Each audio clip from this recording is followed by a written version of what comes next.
ನೀವು ನೋಡ್ತಾ ಇದ್ದೀರಾ ಬೀದರ್ ವೀರ ನ್ಯೂಸ್ ಕನ್ನಡ ಚಾನೆಲ್.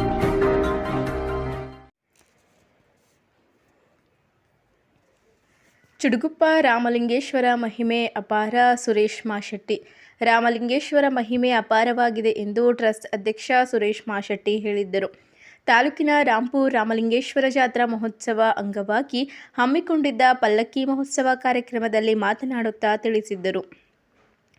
ರಾಮಲಿಂಗೇಶ್ವರ ಮೇಲೆ ಭಕ್ತಿ ಶ್ರದ್ಧೆ ಇಟ್ಟರೆ ನಮ್ಮ ಇಷ್ಟಾರ್ಥಗಳು ಸಿದ್ಧವಾಗುತ್ತವೆ ಎಂದರು. ನಂತರ ಮಾಧ್ಯಮದವರೊಂದಿಗೆ ಮಾತನಾಡಿ, ಶ್ರೀ ರಾಮಲಿಂಗೇಶ್ವರ ಪಲ್ಲಕ್ಕಿ ಉತ್ಸವವನ್ನು ಶುಕ್ರವಾರ ರಾತ್ರಿ 8 ಗಂಟೆಗೆ ದೇವಸ್ಥಾನದಿಂದ ಜರುಗಿ ಗ್ರಾಮದ ಪ್ರಮುಖ ರಸ್ತೆಗಳ ಮೂಲಕ ಮರುದಿನ ಬೆಳಗ್ಗೆ ಪಲ್ಲಕ್ಕಿ ದೇವಸ್ಥಾನಕ್ಕೆ ತಲುಪುತ್ತದೆ ಎಂದು ಹೇಳಿದ್ದರು. ಟ್ರಸ್ಟ್ ಉಪಾಧ್ಯಕ್ಷ ಅಪ್ಪಣ್ಣ ಹಳಕೇರಿ ಮಾತನಾಡಿ, ಶ್ರೀರಾಮಲಿಂಗೇಶ್ವರ ಭಕ್ತರ ಕಷ್ಟಗಳು ನಿವಾರಿಸಲು ಪವಾಡ ಪುರುಷರಾಗಿದ್ದಾರೆ. ಇಲ್ಲಿ ಭಕ್ತಿಯಿಂದ ಬೇಡಿದ್ದವರಿಗೆ ಬೇಡಿದವರ ಸಿಗುತ್ತದೆ. ರಾಮಲಿಂಗೇಶ್ವರ ಆಶೀರ್ವಾದದಿಂದ ದೇವಸ್ಥಾನ ಅಭಿವೃದ್ಧಿ ಆಗುತ್ತಿದೆ ಎಂದು ಹೇಳಿದ್ದರು. ಜಗದೀಶ್ ಮುಲ್ಗೆ ಮಾತನಾಡಿ, ಶ್ರೀರಾಮಲಿಂಗೇಶ್ವರ ಜಾತ್ರಾ ಮಹೋತ್ಸವವನ್ನು ಪ್ರತಿ ವರ್ಷದಂತೆ ಈ ವರ್ಷವೂ ಕೂಡ ಗ್ರಾಮದ ಹಿರಿಯರು, ಯುವಕರು ಎಲ್ಲರೂ ಸೇರಿಕೊಂಡು ವೈಭವದಿಂದ ಆಚರಿಸುತ್ತೇವೆ. ಕರ್ನಾಟಕ, ಮಹಾರಾಷ್ಟ್ರ, ತೆಲಂಗಾಣ ರಾಜ್ಯದ ಭಕ್ತರ ಹಾಗೂ ಜನಪ್ರತಿನಿಧಿಗಳ ಸಹಕಾರದಿಂದ ದೇವಸ್ಥಾನ ಅಭಿವೃದ್ಧಿಯಾಗುತ್ತಿದೆ ಎಂದರು.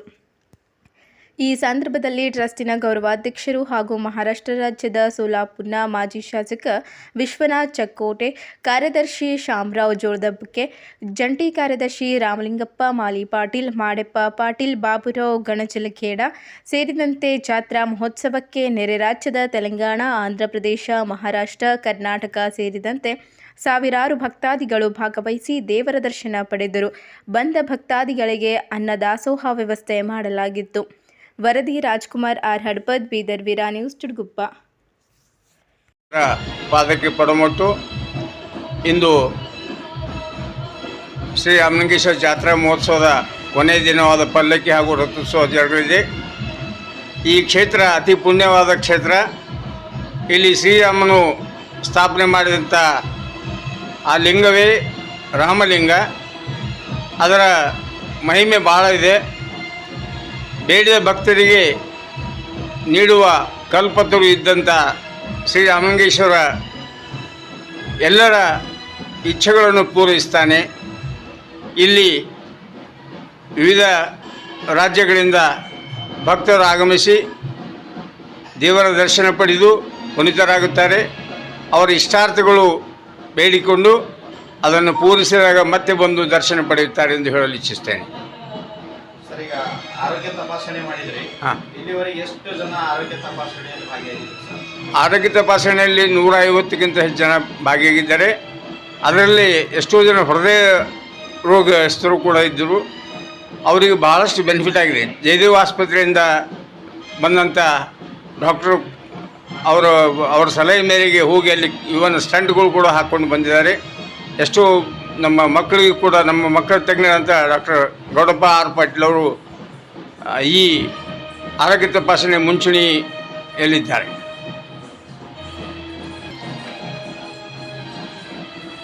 ಲಿಂಗೇಶ್ವರ ಗದ್ದಿಗೆ ಶಿರಸಾಸ ನಮಸ್ಕಾರವನ್ನು ಸಲ್ಲಿಸುತ್ತಾ, ಇಂದಿನ ಈ ಜಾತ್ರೆ ಶ್ರೀರಾಮಲಿಂಗೇಶ್ವರನು ದ್ವಾಪಾರ ಯುಗದಲ್ಲಿ ಇಲ್ಲಿ ಬಂದು ಸ್ಥಾಪನೆ ಮಾಡಿದಂಥ ಲಿಂಗವಾಗಿದೆ. ಅಂದಿನಿಂದ ಇಲ್ಲಿಯವರೆಗೆ ಕಾಡು ಪ್ರದೇಶವಾಗಿದ್ದು ಇದು ಈಗ ಜನರೇಷನ್ನಿಂದ ತುಂಬಿ ತುಳುಕ್ತಾ ಇದೆ. ಈ ಜಾತ್ರೆ ಸುಮಾರು 15ನೇ ತಾರೀಕಿನಿಂದ 28ರವರೆಗೆ ಸತತವಾಗಿ ಪ್ರವಚನ, ಪ್ರಸಾದ, ಇತರ ಸಾಂಸ್ಕೃತಿಕ ಕಾರ್ಯಕ್ರಮಗಳು ಜರುಗುತ್ತವೆ. ಮಹಾರಾಷ್ಟ್ರ, ಆಂಧ್ರ, ಕರ್ನಾಟಕದ ಪ್ರತಿಯೊಂದು ಹಳ್ಳಿಯಿಂದ, ಸಿಟಿಯಿಂದ ಅನೇಕ ಭಕ್ತರು ಇಲ್ಲಿಂದ ವಲಸೆ ಹೋದಂಥ ಕರ್ನಾಟಕದ ಸ್ವಾಮಿ ಜನಾಂಗ ಅವರೆಲ್ಲರೂ ಕೂಡ ತಮ್ಮ ಕುಲದೇವತೆ ಆಗಿದ್ದು ಇಲ್ಲಿ ಬಂದು ತಮ್ಮ ಇಚ್ಛೆಗಳನ್ನು ಪೂರೈಸಿಕೊಳ್ತಾ ಇದ್ದಾರೆ. ಇದು ಒಂದು ಜಾಗೃತವಾದಂಥ ಸ್ಥಾನವಿದೆ.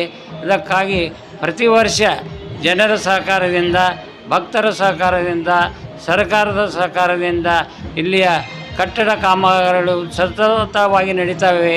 ಇರಲು ಇಲ್ಲಿ ರೂಮುಗಳ ವ್ಯವಸ್ಥೆ ಇದೆ, ಕುಡಿಯುವ ನೀರು, ಗಿಡಗಳ ನೆರಳು, ಇದೇ ರೀತಿಯಾಗಿ ಅನೇಕ ಕಾರ್ಯಕಲಾಪಗಳು ಸತತವಾಗಿ ಜರುಗ್ತಾ ಇದೆ.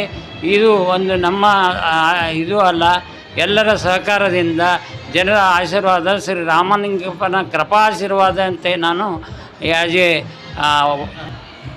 ಬೀದರ್ ಜಿಲ್ಲೆಯ ಚಿಟಗುಪ್ಪ ತಾಲೂಕಿನ ಸುಕ್ಷೇತ್ರ ಶ್ರೀ ರಾಂಪುರ ರಾಮಲಿಂಗೇಶ್ವರ ದೇವಸ್ಥಾನ ಒಂದು ಐತಿಹಾಸಿಕ ದೇವಸ್ಥಾನವಾಗಿದ್ದು ಇದು ಒಂದು ಜಿಲ್ಲೆಯಲ್ಲಿ ಒಂದು ಅತ್ಯಂತ ಪ್ರೇಕ್ಷಣೀಯ ಸ್ಥಳವಾಗಿದೆ. ಇಲ್ಲಿ ನೆರೆಯ ತೆಲಂಗಾಣ, ಮಹಾರಾಷ್ಟ್ರ, ಕರ್ನಾಟಕದ ಮೂಲೆ ಮೂಲೆಗಳಿಂದ ಅನೇಕ ಭಕ್ತಾದಿಗಳು ಇಲ್ಲಿಗೆ ಪ್ರತಿ ವರ್ಷ ಪೂರ್ತಿ ಅನೇಕ ಕಾರ್ಯಕ್ರಮಗಳು ಹಮ್ಮಿಕೊಳ್ತೀವಿ. ಶಿವರಾತ್ರಿ ಇರ್ಬೋದು, ಶ್ರಾವಣ ಮಾಸ ಇರ್ಬೋದು, ಇನ್ನು ಅನೇಕ ಸಮಾರಂಭಗಳನ್ನು ನಾವು ಮಾಡ್ತಾ ಇರ್ತೀವಿ. ಅದರಲ್ಲಿ ವಿಶೇಷವಾಗಿ ಪ್ರತಿ ವರ್ಷ ನಮ್ಮ ರಾಮಲಿಂಗೇಶ್ವರ ಜಾತ್ರಾ ಮಹೋತ್ಸವ ಬಹಳ ಅದ್ಧೂರಿಯಾಗಿ ಭಾಳ ವೈಭವದಿಂದ ನಾವೆಲ್ಲ ಆಚರಿಸ್ತೀವಿ. ಇಡೀ ಗ್ರಾಮ ಇದರಲ್ಲಿ ಎಲ್ಲ ಯುವಕರು, ಹಿರಿಯರು, ತಾಯಂದಿರು ಎಲ್ಲರೂ ಸೇರಿ ಒಂದು ಊರಿನ ಹಬ್ಬ, ನಮ್ಮ ಮನೆ ಹಬ್ಬ ಅಂತ ತಿಳಿದು ಈ ಕಾರ್ಯಕ್ರಮದಲ್ಲಿ ಎಲ್ಲರೂ ಭಾಗಿಯಾಗ್ತಾರೆ. ಮತ್ತು ಮಹಾರಾಷ್ಟ್ರ ಮತ್ತು ತೆಲಂಗಾಣ, ಕರ್ನಾಟಕದ ಅನೇಕ ಭಕ್ತರ ಒಂದು ಸಹಕಾರದಿಂದ ಇವತ್ತು ನಮ್ಮ ದೇವಸ್ಥಾನ ಇಷ್ಟು ಅಭಿವೃದ್ಧಿಯಾಗಿದೆ ಹೇಳಲಿಕ್ಕೆ ನಮಗೆ ಹೆಮ್ಮೆ ಅನ್ನಿಸ್ತದೆ. ಇವತ್ತು ಬಂದಂಥ ಭಕ್ತರಿಗೆ ಇರಲಿಕ್ಕೆ ಕೋಣೆಗಳ ವ್ಯವಸ್ಥೆ ಇರ್ಬೋದು, ಮಂಗಲ ಕಾರ್ಯಾಲಯ ಇರ್ಬೋದು, ದಾಸೋಹ ಮಂಟಪ ಇರ್ಬೋದು, ಇವತ್ತು ಕುಡಿಯೋ ನೀರಿನ ವ್ಯವಸ್ಥೆ ಇರ್ಬೋದು, ಇಲ್ಲಿ ಅನೇಕ ಸೌಲಭ್ಯಗಳನ್ನು ಭಕ್ತಾದಿಗಳಿಗೆ ನಾವೆಲ್ಲ ದೇವಸ್ಥಾನ ಟ್ರಸ್ಟ್ ವತಿಯಿಂದ ನಾವೆಲ್ಲ ವ್ಯವಸ್ಥೆಗಳನ್ನು ಮಾಡಿದ್ದೀವಿ ಆಲ್ರೆಡಿ ಭಕ್ತರ ಸಹಕಾರದಿಂದ. ಮತ್ತು ಸರ್ಕಾರದ ಅನೇಕ ಸೌಲಭ್ಯಗಳು ಕೂಡ ನಾವೆಲ್ಲ ಪಡ್ಕೊಂಡಿದ್ದೀವಿ. ಇವತ್ತು ಅದಕ್ಕೆಲ್ಲ ಅನೇಕ ಸರ್ಕಾರಿ ರಾಜಕಾರಣಿಗಳು ನಮಗೆಲ್ಲ ಸಹಾಯ ಮಾಡಿದ್ದಾರೆ. ಅದರಲ್ಲಿ ವಿಶೇಷವಾಗಿ ರಾಮಚಂದ್ರ ವೀರ ಗ್ರಾಮಸ್ಥರು ಮತ್ತು ಪೊಲೀಸ್ ಇಲಾಖೆಯ ಸಹಕಾರದಿಂದ ನಾವು ರಥೋತ್ಸವ ಕಾರ್ಯಕ್ರಮ ಮುಗಿಸ್ಕೊಂಡು ನೇರವಾಗಿ ಪಲ್ಲಕ್ಕಿ ರಥೋತ್ಸವ ಕಾರ್ಯಕ್ರಮದಲ್ಲಿ ಸೀದಾ ದೇವಸ್ಥಾನಕ್ಕೆ ಮರಳಿ ಬರ್ತದೆ. ತದನಂತರ ಕುಸ್ತಿ ಕಾರ್ಯಕ್ರಮ ನಡೀತದೆ, ತದನಂತರ ಬಿದಾಯಿ ಕಾರ್ಯಕ್ರಮ ನಡೀತದೆ. ಪ್ರತಿ ವರ್ಷ ಇಡೀ ರಾತ್ರಿ ಒಂದು ಎಲ್ಲ ವೈವಿಧ್ಯಮಯ ಸಾಂಸ್ಕೃತಿಕ ಕಾರ್ಯಕ್ರಮಗಳು, ಹಲವಾರು ಕಾರ್ಯಕ್ರಮಗಳು ಜೊತೆ ನಾವು ಪಲ್ಲಕ್ಕಿ ಮಹೋತ್ಸವ ಇರ್ತದೆ. ಪ್ರತಿಯೊಂದು ಮನೆಯಿಂದ ಪೂಜಾ ಕಾರ್ಯಕ್ರಮ ಕೈಗೊಳ್ತಾರೆ ಎಲ್ಲರೂ. ಮತ್ತು ಶಾಲು ಹಚ್ಚೋದಿರ್ಬೋದು, ರಾಮಲಿಂಗೇಶ್ವರರಿಗೆ ಪಾದಕ್ಕೆ ನೀರು ಹಾಕಿ ಮನೆಗೆ ಬಂದಂಥ ದೇವರಿಗೆ ಏನಂದ್ರೆ ಅವರೆಲ್ಲರೂ ಸೇರಿ ಸಹ ಕುಟುಂಬದಲ್ಲಿ ಪರಿವಾರದಿಂದ ಪೂಜೆ ಮಾಡ್ತಾರೆ. ಪ್ರತಿ ವರ್ಷ ಒಂದು ಒಳ್ಳೆ ರೀತಿಯಲ್ಲಿ ನೋಡ್ಲಿಕ್ಕೆ ಎರಡು ಕಣ್ಣು ಸಾಲೋದಿಲ್ಲ. ಎಲ್ಲರೂ ಬಂದಂಥ ಭಕ್ತಾದಿಗಳು ಈ ದೇವಸ್ಥಾನದ ಬಗ್ಗೆ, ರಾಮಲಿಂಗೇಶ್ವರ ಮಹಿಮೆ ಬಗ್ಗೆ, ಪವಾಡಗಳ ಬಗ್ಗೆ ಇವತ್ತೆಲ್ಲ ಕೊಂಡಾಡ್ತಾರೆ. ಇಂತಹ ಮಹಾಮಹಿಮ ರಾಮಲಿಂಗೇಶ್ವರ ನಮ್ಮ ಊರಾಗ ಇವತ್ತು ರಾಮಲಿಂಗೇಶ್ವರ ನಮ್ಮಲ್ಲಿ ಇದ್ದಿದ್ದು ನಮ್ಮೆಲ್ಲರದು ಪುಣ್ಯ